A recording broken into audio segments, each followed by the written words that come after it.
오늘 우리에게 주신 하나님 말씀 요한복음 제17장 1절에서 19절까지입니다.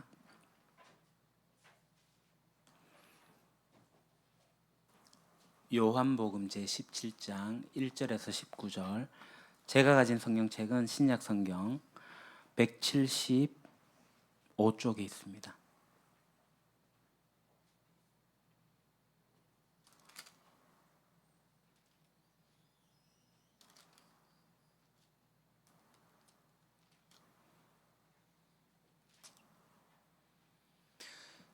우리 한 절씩 교독하도록 하겠습니다. 예수께서 이 말씀을 하시고 눈을 들어 하늘을 우러러 이르시되 아버지여 때가 이르렀사오니 아들을 영화롭게 하사 아들로 아버지를 영화롭게 하게 하옵소서.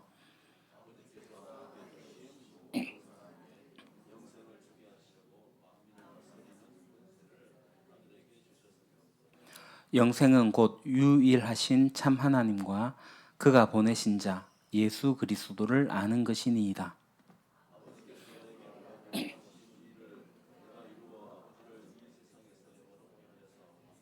아버지여 창세전에 내가 아버지와 함께 가졌던 영화로서 지금도 아버지와 함께 나를 영화롭게 하옵소서.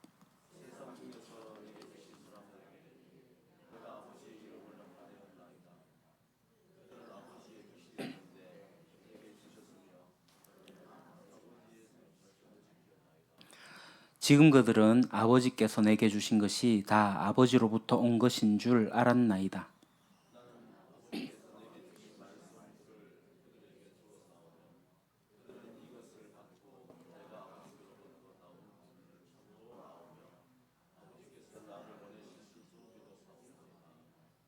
내가 그들을 위하여 비옵나니 내가 비옵는 것은 세상을 위함이 아니요 내게 주신 자들을 위함이니이다. 그들은 아버지의 것이로소이다.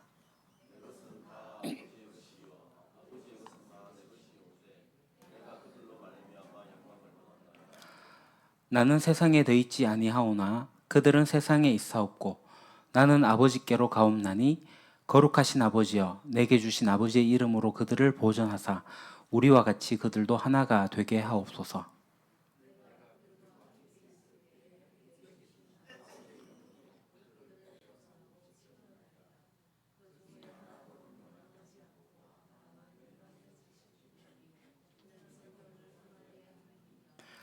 지금 내가 아버지께로 가오니 내가 세상에서 이 말을 하옵는 것은 그들로 내 기쁨을 그들 안에 충만히 가지게 하려 함이니이다.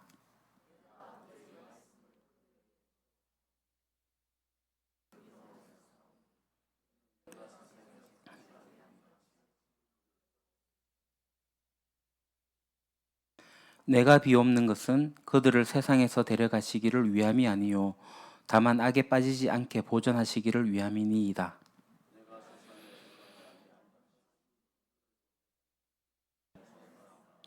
그들을 진리로 거룩하게 하옵소서. 아버지의 말씀은 진리니이다.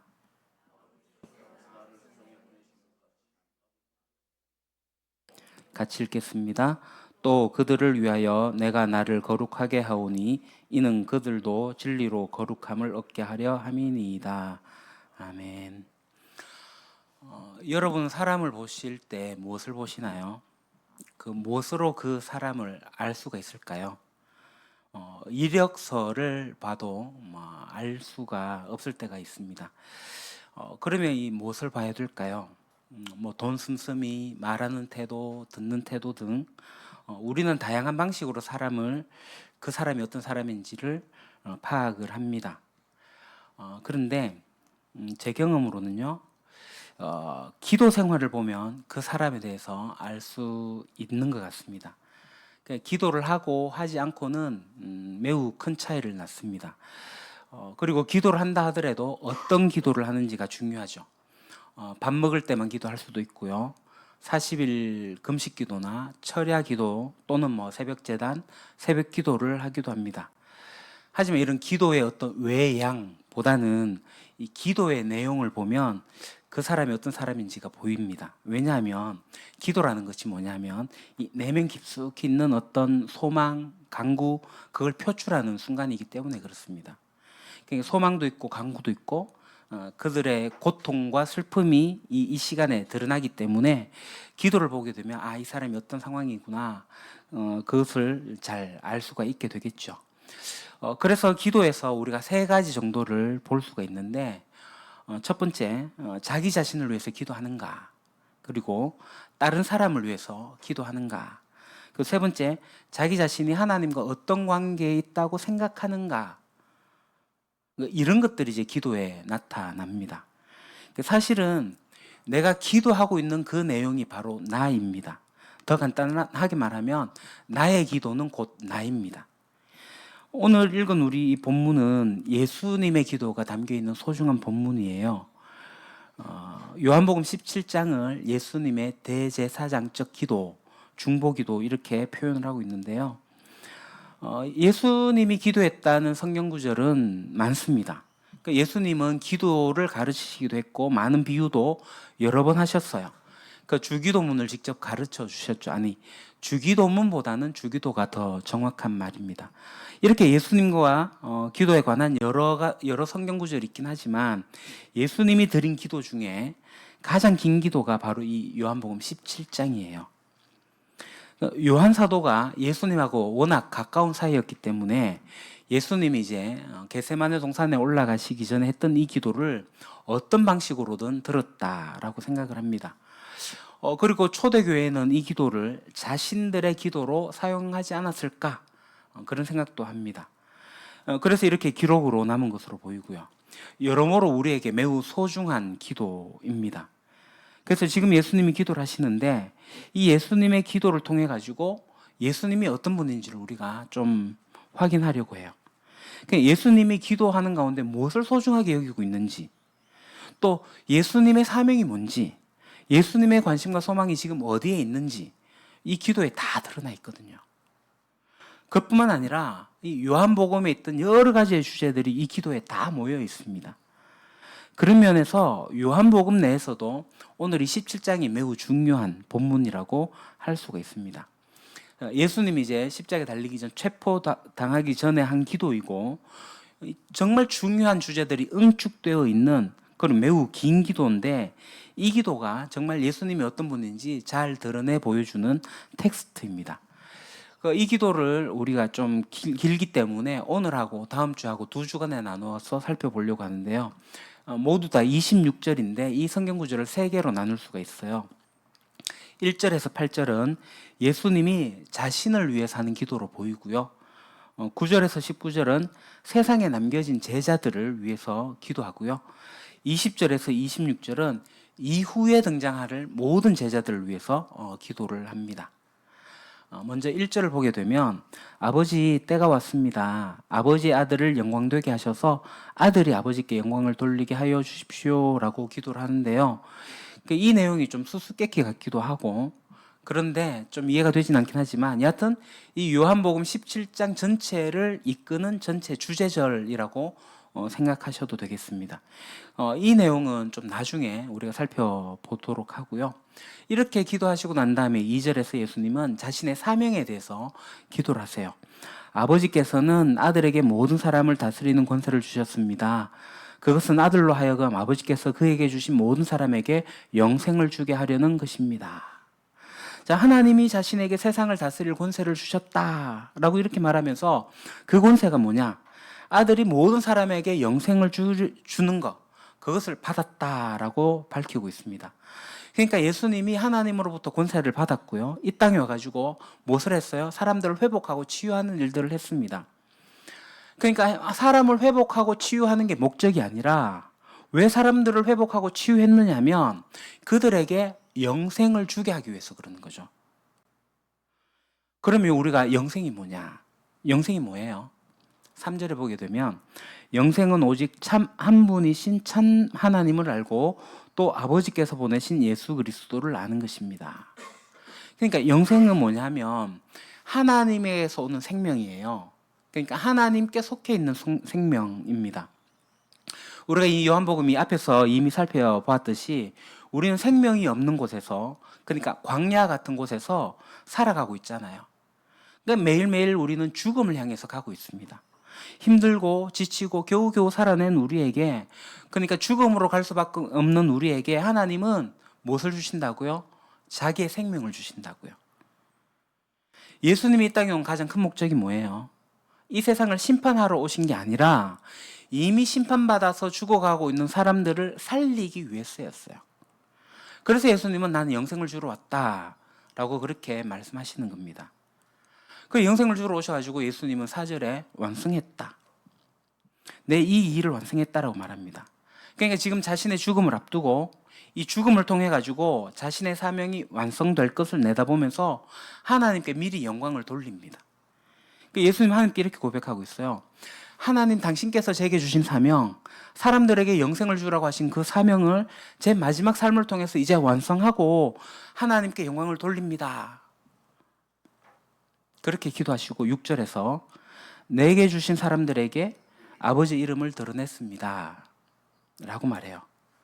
자, 아버지의 이름, 무엇의 이름이라는 이 표현이 뭐냐면 그 무엇에 대한 인격과 삶과 사역 전체를 대변하는 그 말입니다.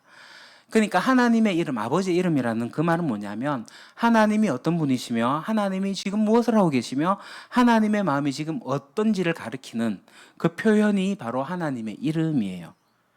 그러니까 그 하나님의 이름, 아버지의 이름을 드러냈다.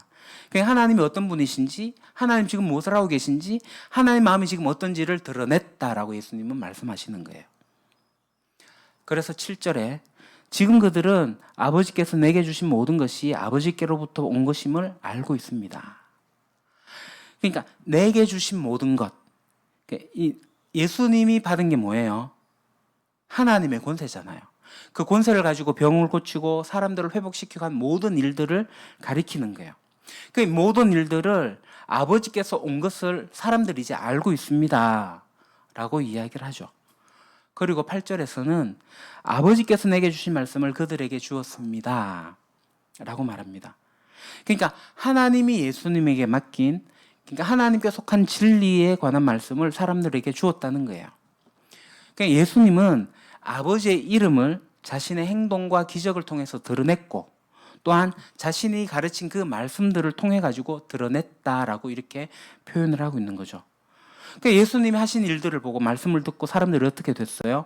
이제 아버지를 알게 되고 아버지께서 보내신 분을 믿음으로 이제 어떻게 됐다고요? 영생에 거하게 되었다. 여러분, 기독교가 말하는 영생은 죽고 난 다음에 얻는 게 아닙니다. 살아있는 동안에 하나님을 알고 예수님을 받아들였다면 하나님의 생명이 이미 우리에게 들어와 있어요. 그 생명을 우리가 지금 살아가고 있는 거예요. 그러니까 그리스도인은 이후의 영생을 누릴 것이 아니라 이미 영생을 받았고 영생을 누리고 있습니다. 공관복음 마태, 마가, 누가복음의 방식대로 이야기하면 우리가 자주 하는 이야기인데 이미 임한 하나님 나라에 들어가서 이미 우리는 하나님 나라 백성이 되었다라는 겁니다. 참 재밌는 것은 예수님은 자신의 사명이 무엇인지 그리고 그것을 어떻게 완성했는지 말하지만 이게 예수님이 자신을 위한 기도가 아니에요. 자신의 필요를 강구하지 않습니다. 별로 언급하지 않는데 5절에 딱 한 번 나와요. 자신의 필요를 이렇게 강구합니다. 아버지, 창세전에 내가 아버지와 함께 누리던 그 영광으로 나를 아버지 앞에서 영광되게 하여 주십시오. 이게 예수님이 자기 자신을 위한 기도예요. 이게 무슨 뜻이에요? 이게 좀 함축적이라서 조금 어려울 수 있지만 이 중요한 흐름만 잡고 가셔도 좋습니다. 그러니까 지금 예수님이 죽기 전에 드린 마지막 기도에서 지금 자신의 사명이 완수되었다 이렇게 고백하면서 십자가에서 이제 이게 모든 일이 다 끝나고 나면 뭐라고요? 과거에 하나님 아버지와 누리던 그 영광으로 자기 자신을 회복시켜 달라라고 하는 기도예요. 이렇게 기도한 겁니다. 이 땅에 내려와서 아버지께서 주신 모든 사명을 제가 다 완수했습니다. 내 사명을 완수함으로 저는 아버지께 영광을 돌렸습니다. 이제 제가 아버지께로 돌아갑니다. 제가 원래 아버지 당신과 함께 누렸던 그 영광으로 저를 다시 불러주십시오. 이게 예수님이 자기 자신을 위한 기도예요. 이런 기도를 할 수 있는 사람이 누가 있을까요? 누가 이런 기도를 할 수 있을까요? 제가 아버지의 영광으로 다시 돌아가기를. 예수님이 그렇게 자신의 사명과 이 이야기를 다 하고 자신을 위한 기도를 하고 난 다음에 이제 세상에 남겨질 제자들을 위해서 기도합니다. 두 번째 부분입니다. 예수님은 이제 세상에 남겨질 제자들을 위해서 기도해요. 9절에서 19절인데요. 아주 길게 기도합니다. 지금 제자들의 상황이 매우 위급하게 느껴지는데요. 11절에 보게 되면 나는 이제 더 이상 세상에 있지 않으나 그들은 세상에 있습니다. 나는 아버지께로 갑니다. 라고 말해요. 아버지께 간다. 이 표현은 그 다음에 또 나오는데요. 13절에 보게 되면 이제 나는 아버지께로 갑니다. 그러니까 지금까지는 예수님이 이 세상에 오셔가지고 직접 제자들을 보호했습니다. 하나님의 능력과 하나님의 은혜로 제자들을 이끌어 왔습니다. 그런데 지금 이 보호자이신 예수님이 떠나가신다는 거예요. 근데 이 예수님 떠나가는 게 왜 문제가 돼요? 이 세상에 제자들만 남겨지는데, 이 세상에 남겨진다 할 때 이 세상은 성경에 이제 자주 등장하는 이야기죠. 요한복음에 말하고 있는 세상이 어떤 세상이에요? 단지 우리 앞에 펼쳐진 이 피조 세계를 이야기하는 게 아니죠. 하나님을 반역하고 빛보다는 어둠을 선택해가지고 하나님의 손길을 저버리고 스스로 하나님이 되어서 살아가고 있는 세상을 말하는 겁니다. 그 결과 탄생한 문화, 가치, 그것을 세상이라고 말합니다. 이 매우 중요한 개념이에요. 성경이 말하는 세상은 단지 눈에 보이는 이 물질 세계를 이야기하는 게 아닙니다. 스스로 하나님이 되어가지고 자신을 스스로 구원하려고 하는 사람들과 그들이 만들어낸 일체의 문화와 사회 조직이 세상입니다. 그러니까 예수님으로 인해 가지고 영생을 얻은 사람들이 이제 하나님 나라에 들어가 가지고 하나님의 다스림을 받으면서 살면서 그분의 생명을 누리고 살아가는데, 그러나 정작 삶의 터전은 어디예요? 여전히 이 세상이라는 거예요. 이 세상은 하나님을 받아들이지 않는 곳입니다. 예수님은 당신이 계실 때는 제자들을 보호하면서 그렇게 다녔지만 이제 떠나가시잖아요. 그 떠날 것을 생각하니까 이 제자들이 염려가 된 거예요. 그래서 제자들을 위해서 상당히 길게 기도를 합니다. 14절과 16절에 반복해서 나오는 표현이 있는데, 그들은 세상에 있지만 세상에 속해 있지 않습니다. 제자들이 지금 어디에 속해 있을까요? 하나님의 생명인 영생을 받았기 때문에 영생에 속했고 하나님 나라에 속해 있어요. 그런데 여전히 이 터전에서 살고 있기 때문에 예수님은 그들을 위해서 기도하지 않을 수가 없는 거죠. 이 같은 상황은 예수님 당시에 12제자뿐만 아니라 오늘 모든 그리스도인들에게 해당됩니다. 자, 우리가 예수님을 몰랐다면, 우리가 예수님을 제대로 만나지 않았다면, 우리는 이 세상의 가치에 따라서, 세상 풍조에 따라서, 세상의 방식대로 우리는 살아갔을 거예요. 저도 그랬을 겁니다. 근데 예수님을 알고 난 다음에는 세상 속에서 살기는 해도 내가 세상에 속한 존재가 아니라 하나님께 속한 존재인 것을 알게 되었어요. 그래서 하나님께 속한 삶을 살기로 한 거죠. 하나님의 다스림을 받는 사람은 하나님에서 오는 생명을 누리기 때문에 이 세상에서 부딪힐 수밖에 없어요. 어떤 사람들이 제게 와서 이렇게 물어요. 목사님, 신앙생활 하는 게 너무 힘들어요. 정말 이렇게까지 힘든가요? 뭐가 좀 나아지려고 하는데 또 힘들어요. 연세 드신 어르신들은 조금 덜 하겠지만 이런 질문을 하신 분들이 계셔요. 그럼 뭐라고 대답할까요? 저는 그렇게 말할 수밖에 없습니다. 네, 끝까지 힘듭니다. 왜냐하면 우리는 지금 소속이 다르기 때문이에요. 다른 소속이고 다른 방식과 다른 가치관으로 사는데 세상이 그렇지 않거든요. 그러니까 이 세상과 부딪히지 않을 수가 없고 힘들지 않을 수가 없습니다. 근데 이 세상만 힘든 게 아니죠. 이 세상의 논리가 교회 안으로 들어와가지고 이 교회를 파행적으로 이끌어갑니다. 잘못된 일이 교회 내에서 버젓이 벌어지고 있는데도 아무도 문제를 제기하지 않아요. 왜일까요? 이 세상의 방식을 거부하면 그렇게 핍박을 받기 때문에 그거 하기 싫은 거거든요. 그러니까 세상은 늘 위기예요. 우리에게 늘 위기입니다. 세상에 속해서 세상 방식으로 살지 않기로 하는 한 이 세상은 우리에게 위기예요. 우리가 세상 속에 살면 이 세상은 우리를 벗이라고 부를 거예요. 그래, 그렇게 살아야지. 아우, 세련됐네. 그렇게 사는 거야. 라고 세상이 말해줄 겁니다. 하지만 예수님의 말씀처럼 하나님께 속해가지고 하나님의 생명을 의지해서 살려고 하면 우리는 끊임없이 위기를 경험하게 됩니다.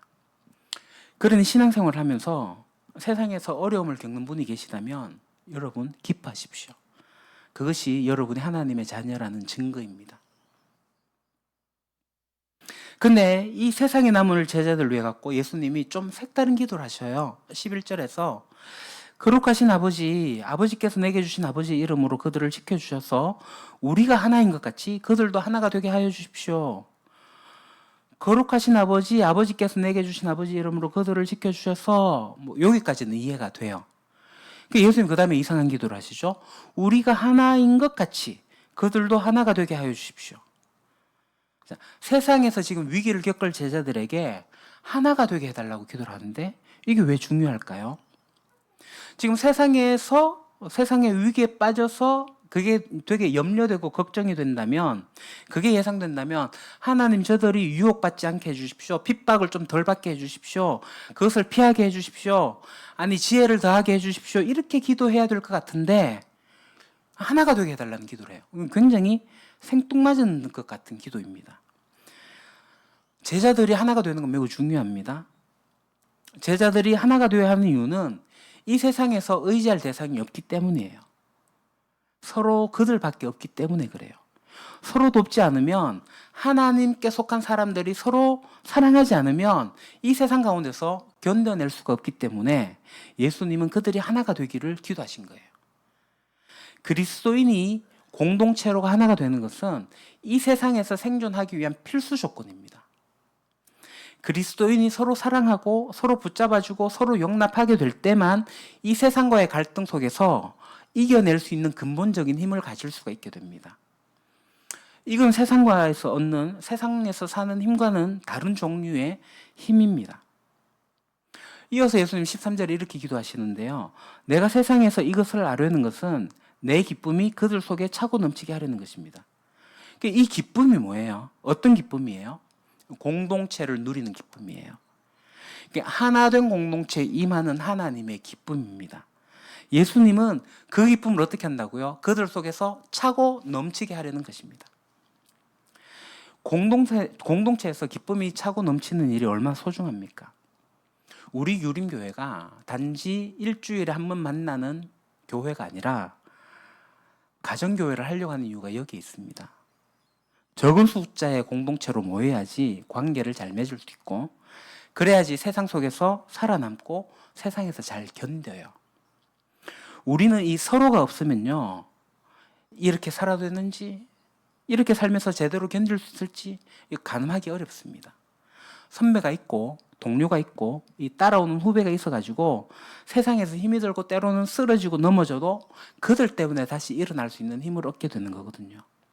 악한 세력이 우리를 공격할 때 주된 공격 포인트가 뭔지 아세요? 이 하나된 공동체를 와해시키는 거예요. 우리가 서로 사랑하지 못하게 하는 거예요. 우리가 서로 사랑하지 않는다면, 하나가 되지 못한다면, 그럼 우리는 도대체 어디 가가지고 세상에서 어려운 삶을 돌파할 힘을 얻을 수가 있겠습니까? 그래서 교회는 와서 안식도 얻고 위로도 얻고 격려도 얻고 힘을 얻는 곳이어야 돼요. 근데 오늘날 교회에서 서로 비난하고 상처 입히고, 그래서 수많은 사람들이 교회를 떠나고 있습니다. 교회나 세상이나 별반 다르지 않다고 생각하는 거예요. 그들이 교회에 더 이상 올 필요가 없다고 느끼겠죠. 그러니까 교회를 떠납니다.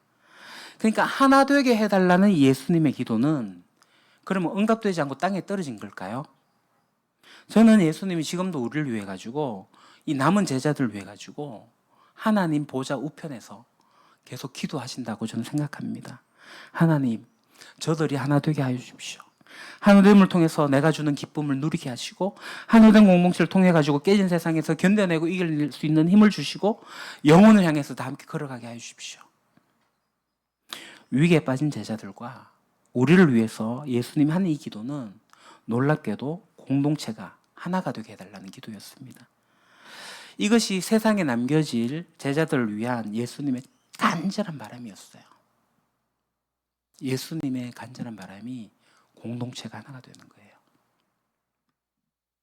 그리고 예수님이 두 번째 바람에 기도를 합니다. 17절에 진리로 그들을 거룩하게 하여 주십시오. 아버지의 말씀은 진리입니다. 자, 거룩하게 한다는 말은 단순히 생각해서 구별한다라는 그런 뜻이에요. 그래, 진리로 거룩하게 한다는 말은 하나님의 말씀에 힘입어 가지고 하나님을 위해 가지고 내가 다른 종류의 삶을 살아가겠다라는 것입니다. 앞서 살펴봤듯이 우리 그리스도인은 하나로 된 공동체, 이게 서로 사랑하는 것이 꼭 필요한데 이 하나 되게 하는 것, 하나 되게 하고 이 유지하고 강화되게 하는 힘은 하나님의 말씀으로, 그러니까 우리 자신을 이 세상과 구별하게 될 때 생겨요. 자, 우리가 세상과 구별되는 삶을 배워야 됩니다. 이 세상의 가치관이 우리 속에 스물스물 기어들어오거든요. 어떤 데는 무엇이 세상에서 온 건지, 무엇이 하나님에게서 온 건지 이 구분이 안 될 정도로 이렇게 섞여가지고 있는 상황이에요. 그럴 때 우리 어떻게 해야 돼요? 하나님의 말씀으로 분별해내야 됩니다. 이 둘 잘 분별해야 돼요. 세상의 풍조에 내가 따라가고 있는 건지, 하나님의 말씀을 내가 쫓아가고 있는 건지 분별하셔야 됩니다. 예수님은 우리의 정체성과 우리의 삶이 하나님의 진리로만 형성되기를 바랍니다. 그리고 그 바람은 기도로 표출되었습니다. 그러면서 놀랍게도 18절에 아버지께서 나를 세상에 보내신 것과 같이 나도 그들을 세상으로 보냈습니다 라고 덧붙이기도 해요. 자, 제자들이 이제 하나가 되고, 자, 진리로 구별되기 되는 것을 기도한 다음에 이것을 넘어서서 그들이 이제 어떻게 한다고요? 세상에 보낸다라고 기도하는 거예요. 예수님은 우리가 사는 세상을 아주 정확하게 이해하셨습니다. 그리스도인으로서 이 세상 속에 사는 게 얼마나 어렵고 힘든지를 알았습니다. 하지만 살아낼 수 있다는 것도 아셨습니다. 그래서 제자들이 하나가 되어서 서로 사랑하고 진리로 거룩해져서 이 세상과 구별된 다음에는 그들을 다시 세상으로 보내는 거예요. 자, 세상에 속하라고 보내는 게 아니라 예수님이 세상을 회복하고 치유했듯이 그들도 세상으로 보내져서 어떻게 한다고요? 깨지고 상한 세상을 회복하고 치유하는 일을 하라고 보내시는 거예요. 오늘 교회가 이 세상에서 뭐 해야 돼요? 예수님이 하셨던 그 일을 우리가 해야 되는 거예요. 예수님이 그렇게 보내셨거든요. 그러니까 세상을 치유하고 회복하려고 하는 이 역할을 하려고 하면은 먼저 선행되는 조건이 있는데 그게 뭐냐 하면은 반드시 하나된 공동체여야 된다는 거예요. 서로 사랑해야 된다는 거고, 그래야지 서로 사랑할 때 세상이 알게 된다는, 우리가 여호와께로 돌아가서 찬양할 때 그 가사 그렇잖아요. 그렇게 사랑하게 될 때, 그리고 난 다음에 또 하나 뭐 중요하죠? 진리로 말씀으로 그것을 구별하게 될 때, 그것을 배우는 삶이 되어지게 될 때, 그것이 우리가 세상으로 나갈 수 있는 선행 조건, 전제 조건이라는 거죠. 그게 되어야지만 예수님이 우리를 세상에 내보내실 수가 있는 거예요. 근데 그 과정을 거치지 않고 우리 세상에 나가면 치유하고 회복한 역할을 한다면서 어떤 일을 하냐면 서로 싸우기만 합니다. 교회가 구제하잖아요.